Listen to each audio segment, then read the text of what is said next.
परमेश्वर जैसे सबके जीवन में काम करता है, ऐसा कोई आदमी नहीं है, ऐसा कोई बेटा बेटी नहीं है कि बाकी जीवन में काम ना करे। सबसे बड़ी बात यह है कि अपन बोलते हैं ए सब तरह की दुष्ट आत्मा, ए बुखार, बीमारी यीशु मसीह के नाम में निकल जाए इस बेटे के अंदर से। नाम का मतलब क्या है?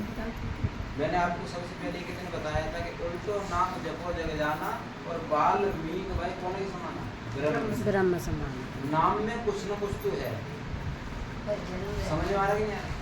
नाम में कुछ न कुछ तो है, और नाम को अपने हृदय से बस पवित्र होकर के अपने आप को शुद्ध करके लेंगे तो वो नाम मेरे अंदर से भी काम करेगा।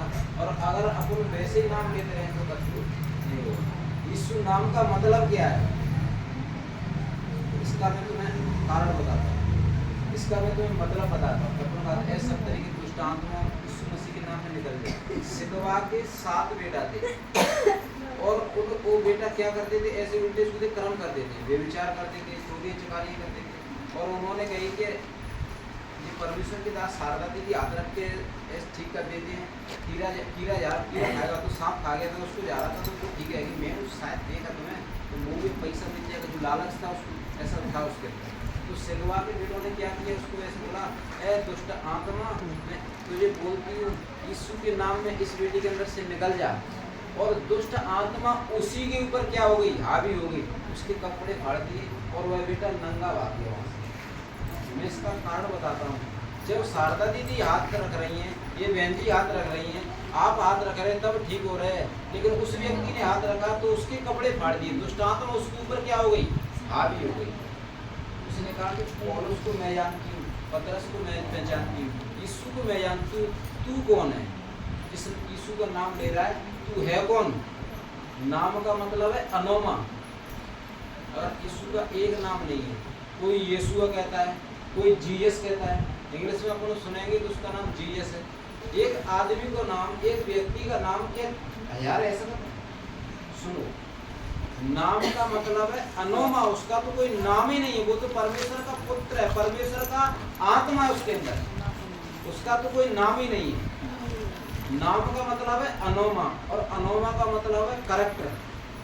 करैक्टर अपन हिंदी करेंगे तो बात मतलब है चरित्र। अपन चरित्र तो जानते हैं, चाल चलन तो समझते हैं, अपन व्यवहार तो समझते हैं। जिस तरीके का अपन चाल चलन होगा उसी तरीके का अपन काम कर सकते हैं। अगर यीशु की जैसी अपने चाल चलन होंगे, अपन अपने शरीर को, इस मंदिर को बचा के रखेंगे व्यभिचार से, चोरी से, चकारी से, उल्टे सीधे कामों से, घूस से, तब अपन परमेश्वर जैसे काम कर सकते हैं। क्योंकि परमेश्वर ने बोल गई थी मेरे बेटा मेरी बेटी, अगर तुम मुझ पर विश्वास करते हो तो तुम मुझसे बड़े बड़े काम कर पाओगे। समझ में आ रहा है कि नहीं आ रहा?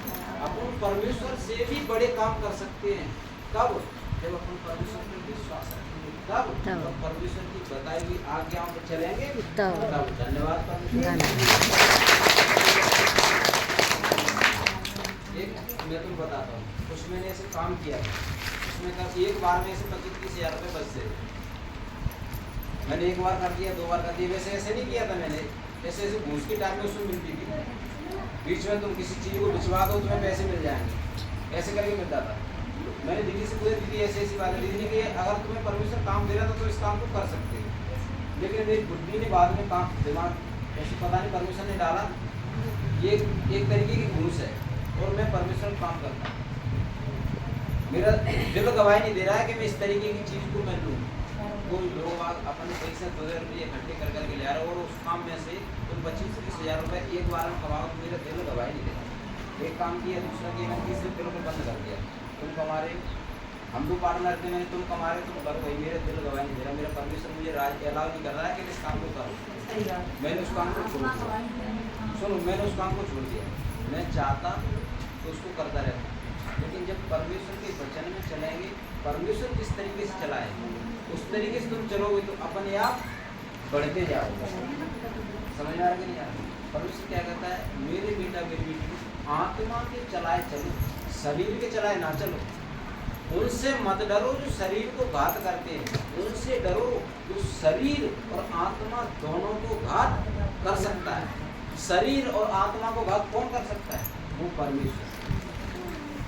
अगर मेरी यहाँ किसी से लड़ाई हो जाए तो क्या कर सकता है? मेरे शरीर को भी मार सकता है, आत्मा को नहीं कर सकता। हाँ, तो उसके पास ये अधिकार नहीं है कि मैं इसको नरक में भेज दूं, मैं इसको स्वर्ग में भेज दूं। परमेश्वर के पास सब कुछ अधिकार है। वो मुझे नरक में भी भेज सकता है और वो मुझे स्वर्ग में भी भेज सकता है। समझ में आ रहा है कि नहीं आ रहा? सबसे बढ़िया लड़ाई किसकी चल रही है? मैंने आपको पहले ही बताया था, आज फिर बता रहा हूँ कि अपन बोलते हैं कि अपनी योनि 84 लाख योनियों में से निकल के एक मनुष्य की योनि में आ रही है। अगर ये भी योनि गलत चली जाएगी, ये भी योनि अपनी खराब हो जाएगी, तो फिर अपन क्या करें? 84 लाख योनियों में बार बार क्या करेंगे? भटकेंगे। मनुष्य के जीवन के लिए हर एक इंसान, हर एक देवता, हर एक जीव जंतु बोलते सब तरसते हैं, बताते हैं, तरसते हैं कि हमें मानव का जीवन मिल जाए, मनुष्य का जीवन मिल जाए। अब मैं इसका कारण बताता हूँ क्यों तरसते हैं। क्या है कि शैतान भी इस जीवन को खराब करना चाहता है। देवी देवता या कोई भी है या मनुष्य या कोई भी, जैसे मैं XYZ कोई भी, वो मनुष्य की तन पाने के लिए तरस रहा है। क्यों तरस रहा है? कि मनुष्य बनकर भी मैं उस परमेश्वर का धन्यवाद कर सकता हूं। परमेश्वर ने धन्यवाद कर, परमेश्वर ने क्या कही थी कि मैं मेल बलि से प्रसन्न नहीं होता। लिया को बकरा काट दो, बैल काट दो, बड़ा काट दो, परमेश्वर कहता है मैं इन चीज़ों से प्रसन्न नहीं होता, क्योंकि ये चीज़ तो मैंने बनाई है। कि मांस से लहू से मैं प्रसन्न हो सकता, मैं मेल बलि से प्रसन्न नहीं होता, मैं होम बलि से प्रसन्न नहीं होता। हाँ भैया, हवन वो कालिए जो लिया, पीली लिया, चावल लिया, घी लिया, फलाने लिया, ढकाने लिया, परमेश्वर कहता आग जला के इनसे मैं प्रसन्न हो सकता। परमेश्वर क्या कहता है? मैं प्रसन्न होता हूँ। अपने आप को नम्र करो, परमेश्वर का धन्यवाद करो। परमेश्वर तेरा धन्यवाद क्योंकि मुझे मनुष्य बनाया है, तो मैं तेरा नाम ले सकता हूँ। परमेश्वर कहता है कि मैं होम बलि से प्रसन्न नहीं होता, मेल बलि से प्रसन्न नहीं होता, मैं धन्यवाद के बलिदान से प्रसन्न होता हूँ। धन्यवाद करो परमेश्वर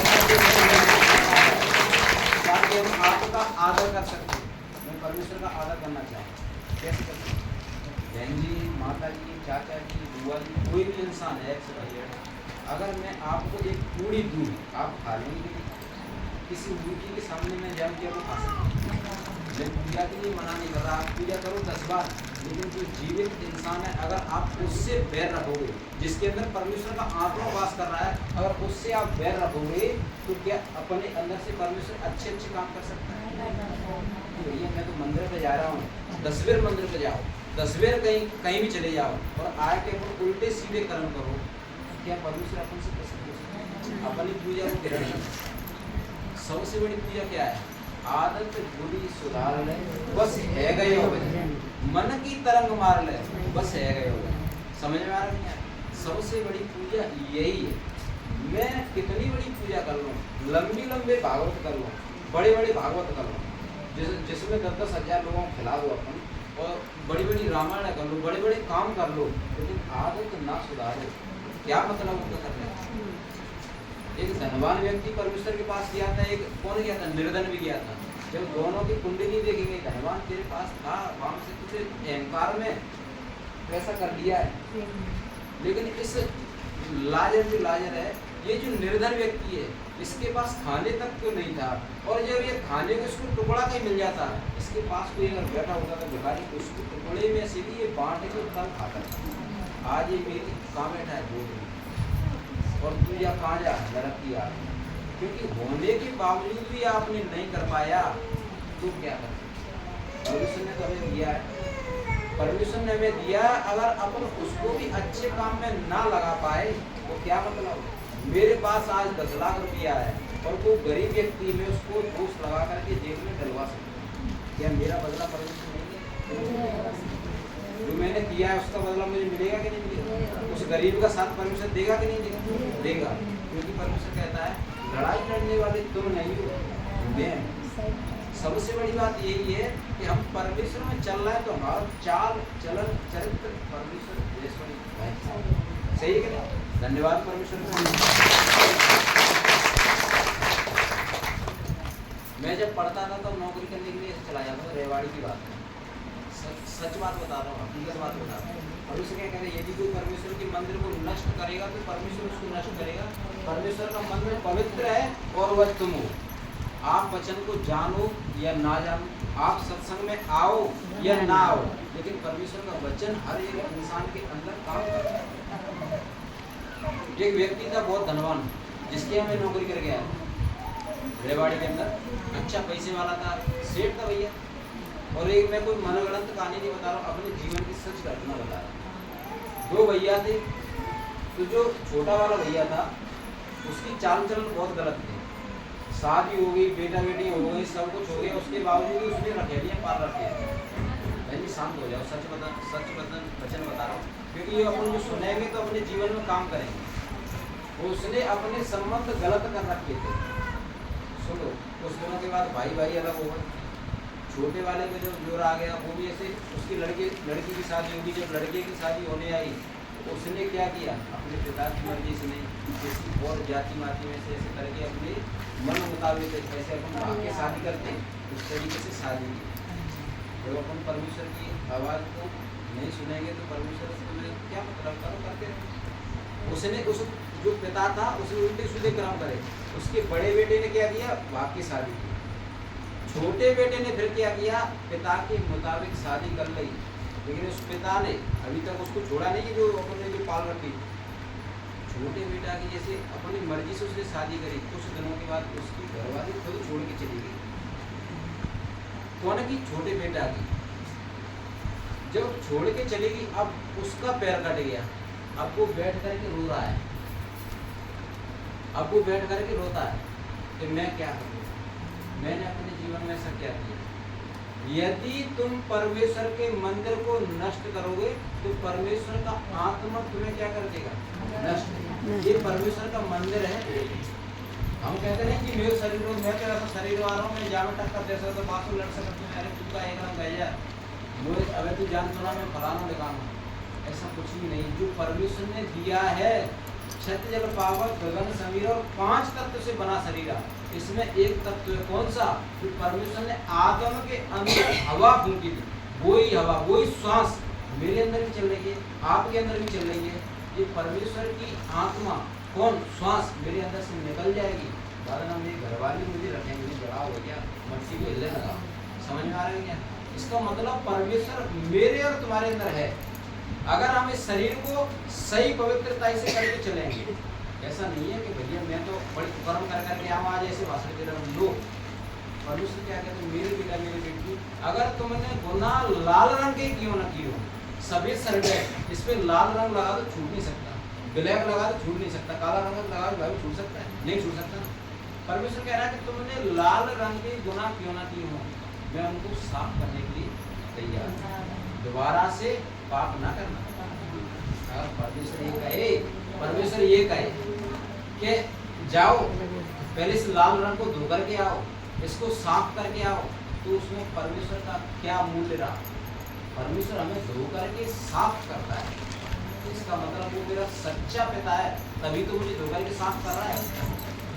एक मेरा बेटा खेल रहा हो, एक दूसरे का बेटा खेल रहा हो, और दोनों के नाक आ जाए, दोनों के लार आ जाए, दोनों ने कपड़े गंदे कर लिए हो, तो दूसरे का बेटा होगा, मैं उसको कहूँ जा अपनी मम्मी पे साफ करा के आ। सच कह रहा हूँ नहीं, लेकिन अपने बेटा ललाते हैं जी, नाक लगा ली, ऐसा करेंगे नहीं करेंगे, अपन पहुँचेंगे उसको साफ करेंगे। क्यों? हम उसके सच्चे माता और पिता हैं। उसी तरीके से वो परमेश्वर जिसने हमें बनाया है, वो हमारा सच्चा माता पिता है, हमें हर चीज से धोकर के शुद्ध और पाक पवित्र करता है। लेकिन ये की बात कहता है, स्वतंत्रता मैंने आपके हाथ में दी है, मैंने धोकर के शुद्ध पाक पवित्र कर दिया है, इसको दोबारा से बिगाड़ना मत मेरे बेटा मेरे बेटे। समझ में आ रहा है कि नहीं? हमको परमेश्वर ने सही कर दिया, अब हम इसको, इस शरीर को सुअर बना दें, परमेश्वर की गलती नहीं, मेरी गलती। हम परमेश्वर में आ चुके, परमेश्वर ने पहले तो मेरे अच्छे अच्छे काम किए थे, हम परमेश्वर में आ चुके, लेकिन आज परमेश्वर मेरी सुन नहीं रहा। इसका कारण क्या है बताता हूँ। परमेश्वर ने मूसा को क्या करा था, बढ़ाया था, मूसा से इजरायली लोगों को छुड़ाया था, परमेश्वर के लोगों को छुड़ाया था। तो उसके साथ क्या किया, पहले तो राजभवन में रहा, किसमें, राजमहल में, लेकिन 40 साल तक वो जंगल में रहा। भाई कोई आज व्यक्ति जंगल में रह रहा है, उसको तुम राजभवन में रह लो, उसके लिए तो बहुत अच्छा है, लेकिन जो राजभवन में रह रहा है उसको तुम जंगल में भेज दो, जीवन रखना मुश्किल हो जाए। सच बता रहा हूं, गरीब इंसान अमीर हो जाए जीवन काट लेगा, अमीर इंसान गरीब हो जाए आदमी फांसी लगा लेते, सुसाइड कर लेता है, कुछ कर लेता है, लेकिन जीवन नहीं कर पाता।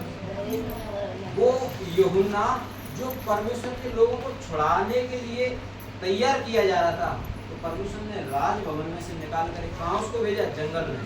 उसकी तैयारी की, उसकी ठुकाई करी, पिटाई करी, उसको तैयार किया, तब परमेश्वर ने उससे बड़े बड़े काम करवाए। उसी यूहन्ना से कहते परमेश्वर ने, उसी मूसा से परमेश्वर ने क्या करवाया? बड़े बड़े काम करवाए। तो परमेश्वर का आत्मा उससे बात करता था, परमेश्वर स्वयं मूसा से बातें करता था। कब? जब उसने 40 साल की धुकाई पिटाई सहन कर ली, तब एक दिन अगर धुकाई आ जाए ना, एक दिन परीक्षा आ जाए, एक दिन विपत्ति आ जाए, 4 दिन विपत्ति आ जाए, अरे भैया जाके तो सत्संग में ना याद समझ में आ रहा नहीं आ रहा? नहीं, परमेश्वर कुछ ना कुछ बड़ा करने के लिए जा रहा है। समझ में आ रहा नहीं आ रहा?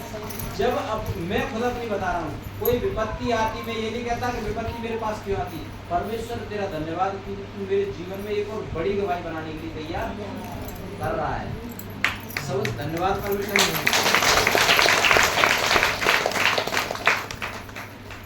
परमेश्वर को एक व्यक्ति तैयार करना था, कौन सा? जो परमेश्वर के मार्ग को तैयार कर दे और यीशु मसीह आए, अपने सीधे वचन बताएं, ना कि सड़क बिछाएं। सड़क बिछावेंगे तो पहले लोग आवेंगे, आप ऐसा नहीं, बल्कि मार्ग तैयार मेरे पहले कोई कर दे, मैं आकर के सीधे लोगों को छुड़ाऊं। तो यीशु मसीह को किसने बपतिस्मा दिया था? परमेश्वर। ऐसे यीशु मसीह थे, उनको पिता का पवित्र आत्मा किसने उतरवाया था? उस यूहन्ना ने। यूहन्ना क्या करता था? जंगल में रहता था। जंगल का मतलब क्या है? विपत्ति में उसने दिन काट लिए। जब परमेश्वर तुमसे बड़े बड़े काम करवाना चाहे तो पहले तो जंगल में ले जाएगा, विपत्ति में ले जाएगा। यीशु मसीह ने जब बड़े काम करने थे, उससे पहले 40 दिन और 40 रात तक कहाँ रहे? उसी जंगल में रहते। समझ में आया कि नहीं आया? वचन तो तुमने पढ़ा होगा। यीशु मसीह जब प्रार्थना उपवास में थे तो 40 दिन और 40 रात परमेश्वर का आत्मा उनको जंगल में रखता रहा। जब 40 दिन पूरे हो गए तब वे 12 आए और शैतान आकर के उनकी परीक्षा करने लगा, कहने लगा ऐसा ही तो परमेश्वर का पुत्र है तो इन्हें पत्थरों से बोलते कि ये रोटियां बन जाएं। परमेश्वर के पास सब सामर्थ्य थी, वो बोलते रोटियां बन सकती थी। शैतान ने उस टाइम यीशु मसीह को उस रोटियों के पते के ऊपर था। ये भी तो कह सकता था कि मैं तुझे ये देता हूँ, मैं तुझे वो देता हूँ, तू अगर ऐसे परमेश्वर का पुत्र है तो तू ऐसा करे, एक घर बना दे, सोना बना दे, चांदी बना दे।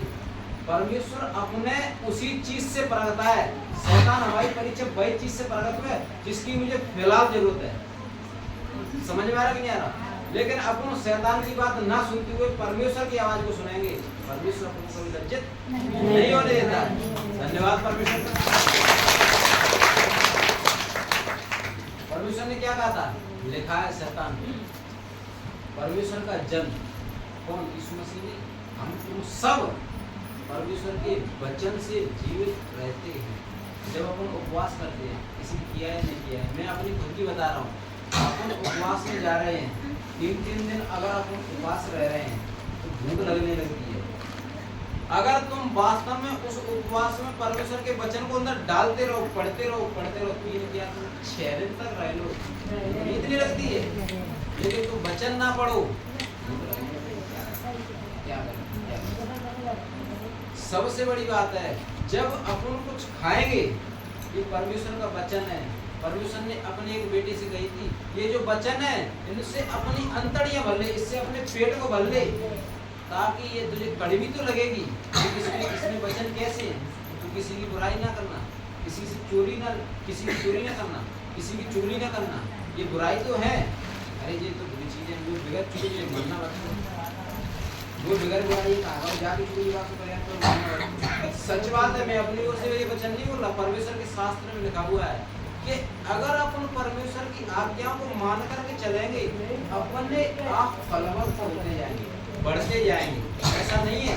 मैंने आपको एक बार बताया था कि किसी ने हमें ऐसे दोष लगा दिया, अभी की बात है, मैंने तुम्हें बताया था कि किसी ने मुझे ऐसे दोष लगा दिया कि तुमने ऐसा काम करवा दिया। मैंने बताया था कि नहीं? तो शायद किसी को ध्यान हो देगा, मैं ध्यान दिलवाता हूँ। और मैं जब शाम को सो गया, परमेश्वर मैंने ऐसा किया नहीं है, ये दोष हमारे ऊपर क्यों आ रहा है? शैतानों शांत हो जाओ, क्यों डिस्टर्ब कर रहे हो?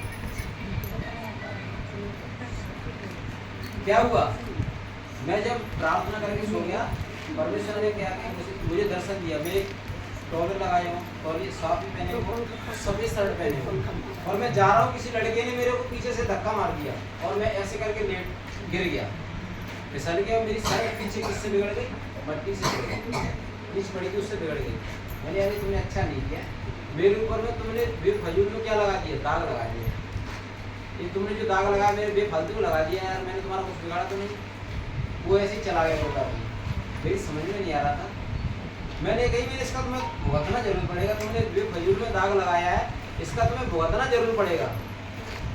अब क्या हुआ, कुछ दिनों के बाद जिस व्यक्ति ने दोष लगाया था, उस व्यक्ति के पास ऐसा दोष लगा है इसलिए कि वो मुंह दिखाने लायक नहीं। जब तुम बदला लोगे, तुम लड़ोगे भिड़ोगे, रिपोर्ट होगी, थाने जाओगे, ये करोगे वो करोगे, परमेश्वर क्या कहता है, बदला तुम नहीं मैं लूंगा, लड़ाई तुम नहीं मैं लड़ूंगा। हम लोग परमेश्वर के बेटा बेटी हैं, हम रोज लड़ते रहेंगे तो हम तो दोषी ठहरेंगे ना। अरे तुम सत्संग कर रहे हैं यार, फिर लड़ रहे हैं, धन्यवाद परमेश्वर मेरी लड़ाई को। और जब परमेश्वर से अपने ऐसे कैसे बोलते हैं, वास्तव में परमेश्वर, धन्यवाद परमेश्वर। धन्यवाद।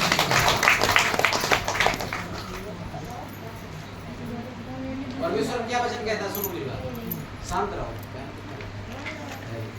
परमेश्वर का वचन कहता है, परमेश्वर कहता है अपना मुकदमा लड़ो। मेरा एक बेटा है और किसी ने उसको रिपोर्ट कर दी है, किसी ने उसको ऐसे फंसा दिया है बेफजूल में, और वो जेल जाने के लिए तैयार है, फांसी भी 10 साल 20 साल जेल में भी रह सकता। और उस बेटे के लिए अपन कह रहा है जज से कि जज साहब, कोई माँ कह रही है उसका पति भी नहीं है, कि बेटा के सारे रहती हूँ, मेरा पति भी नहीं है, मैं अपने बेटे के सारे रहती हूँ, और ये जो मेरा बेटा है मैं गरीब हूँ, मेरे बेटे को ऐसे ही फंसा दिया है। जज क्या बोलता है, वकील क्या कहता है, माता मैं जानती हूँ तेरा बेटा निर्दोष है यार, लेकिन ये चीज नहीं आनी चाहिए। यहाँ क्या काम करता है संविधान, यहाँ क्या काम करते गवाह, सबूत ला के दो कि तुम्हारा बेटा निर्दोष। समझ में आ रहा है? उसी तरीके से परमेश्वर क्या कहता है, हे मेरे बेटा बेटियों, अपना मुकदमा आप लड़ो। यहोवा कहता है अपना मुकदमा लड़ो। मेरा जो काम है मुझे खुद किससे लड़ना पड़ेगा, परमेश्वर से। परमेश्वर क्या कहता है, यीशु जज है, गुरु मेरा क्या है, वकील, पिता जज है, मैं फरियादी हूँ। जब मैं अपनी फरियाद अपने वकील के पास लिखाऊं, किसके पास, अपने गुरु के पास, मेरा पिता क्या करेगा, फैसला मेरी ओर आएगा। समझ में आ रहा है कि नहीं? लेकिन जब मैं खुद लड़ूंगा नहीं जीत सकता। जब मेरा वकील लड़ेगा, कौन, मेरा गुरु, मेरा पिता तो फैसला कर रहा है, मैं अवश्य जीतूंगा। तो मुझे लड़ने की क्या जरूरत है। धन्यवाद परमेश्वर। जिस तरीके से वो जज उस संविधान से, वो वकील उस संविधान से, संसार में कोई केस हो जाता है, संविधान के अनुसार ही तो उस लड़ाइयों को लड़ते हैं। वकील जो जज लड़ते हैं वो संविधान के अनुसार लड़ते हैं। उसी तरीके से हमारा संविधान ये है, परमेश्वर का वचन। परमेश्वर कहता है अपना मुकदमा लड़ो। याकूब का राजा कहता है अपने प्रमाण मुझे दो, वे उन्हें देखकर हमको बताएं कि भविष्य में क्या होगा। पूर्व काल की घटनाएं बताओ कि आज में क्या हुआ था, जिससे हम उन्हें सोचकर, जानकर, विचार कर जान सके कि भविष्य में उनका क्या फल होगा। मुझे अपने बेटे के लिए प्रार्थना करनी है। मेरा बेटा सुधरा नहीं है, मैं प्रार्थना कैसे कर सकता? निकालो यशाया 53, उसमें लिखा हुआ है, मैं तो बताता हूं।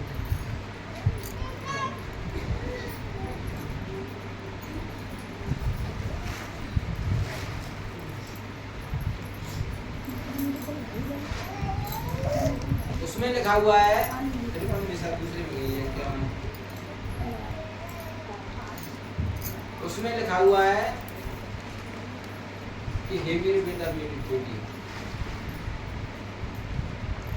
धर्मी लोगों की संतान आशीष पाएगी, और जब मैं अधर्मी पाया गया तो मेरी संतान कैसे आशीष पा सकती है। समझ में आ रहा है कि नहीं आ रहा? उसमें उसमें लिखा है यहोवा की बाट जोता है, उसके मार्ग पर बना रहे, वह तुझे बचा करके पृथ्वी का अधिकारी कर देगा। सीधे लोगों की संतान आशीष पाएगी। जब मैं सीधा नहीं पाया जाऊंगा तो क्या मेरी संतान आशीष पा सकती? सबसे बड़ी बात यही है, जब मैं सीधा पाया जाऊंगा मेरी संतान तो अवश्य सीधी निकल जाएगी, अवश्य सीधी हो जाएगी। परमेश्वर अपने वचन जो बताता है, यही तो परमेश्वर का वचन कह रहा है कि इस शास्त्र में से खोजो कि मुझे चंगियाई की जरूरत है, मैं गरीबी में हूँ। परमेश्वर का वचन क्या कहता है कि समुद्र का सारा धन और जाति जाति की धन संपत्ति किसको मिलेगी? तुमको, तुमको, तुमको, हम सबको। समुद्र का सारा धन और जाति जाति की धन संपत्ति हमको मिलेगी, लेकिन हमें कब मिलेगी?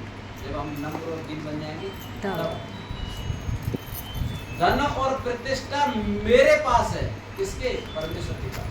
परमेश्वर को अपना धन नहीं चाहिए, हम कितने दे सकते? 10, 20, 50 लाख दे सकते, उसके पास तो बहुत कुछ है।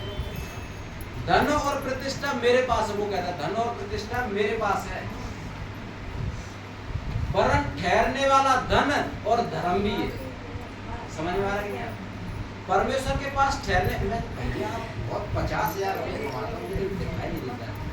जब परमेश्वर 10,000 रुपये कमाओ, परमेश्वर कहता है ठहरने वाला धन मेरे का, तो वो 10,000 रुपये में भी इंसान अपने जीवन को पा सकता है, अपने पलायन कर सकता है और आगे भी बढ़ सकता है उन्हीं 10,000 में।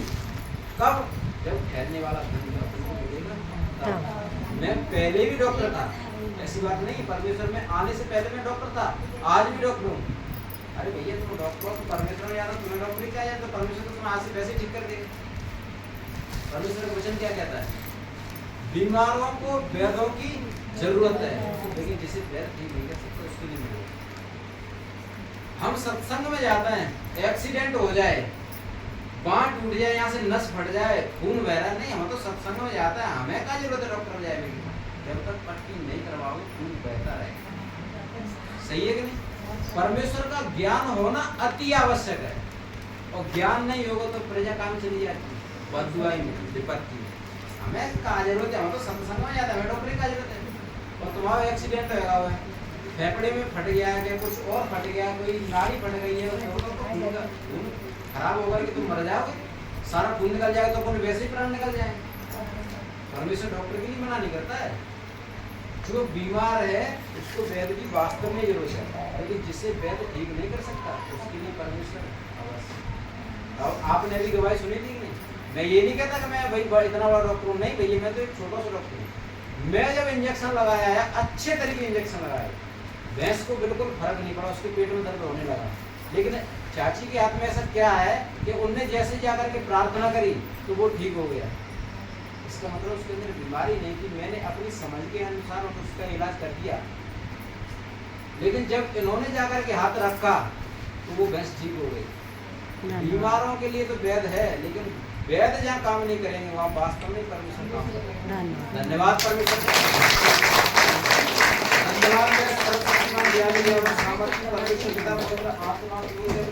सामर्थ्य जलाए ना मेरे परमेश्वर पिता, मैं प्रार्थना करता हूँ जितने बेटा और बेटियां बैठी हुई मेरे परमेश्वर पिता, इन सब बेटा बेटियों के हाथों को तू अनॉइंट कर मेरे परम प्रधान परमेश्वर पिता।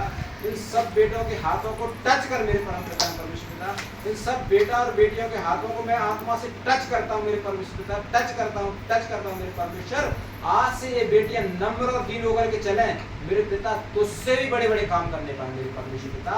इस भवन से जब ये बेटियां जाएं तो इनके हाथ परमेश्वर तेरे हाथ बन जाएं, और जिस किसी के ऊपर हाथ रखे मेरे परमेश्वर पिता, इनका हाथ नहीं मेरे परम प्रधान परमेश्वर पिता, तेरा हाथ स्वयं आकर के उन बेटा और बेटियों के जीवन में काम करे मेरे परमेश्वर।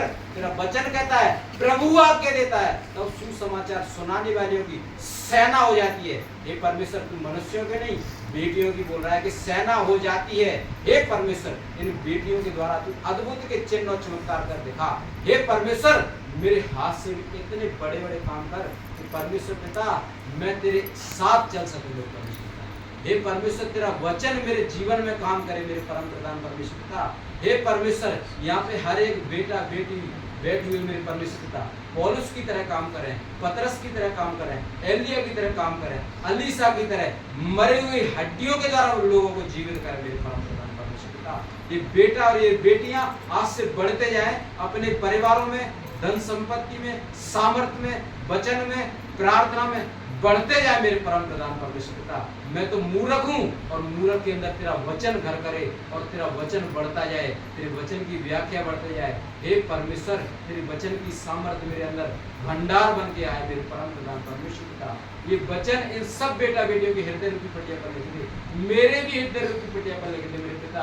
कोई दुष्ट, कोई शैतान, कोई बीमारी, कोई विपत्ति, कोई दुख, कोई कलेश, कोई सताव, कोई कर्जा इस वचन को चुराने ना पाए मेरे परम प्रधान परमेश्वर पिता। और अब की बार आए तो बड़ी बड़ी गवाहियों को लेकर के आए, बड़ी बड़ी आशीषों के साथ आए, बड़ी बड़ी बरकतों के साथ आए। इस प्रार्थना को अपने गुरु के नाम से मांग के पिता तेरा धन्यवाद धन्यवाद। धन्यवाद।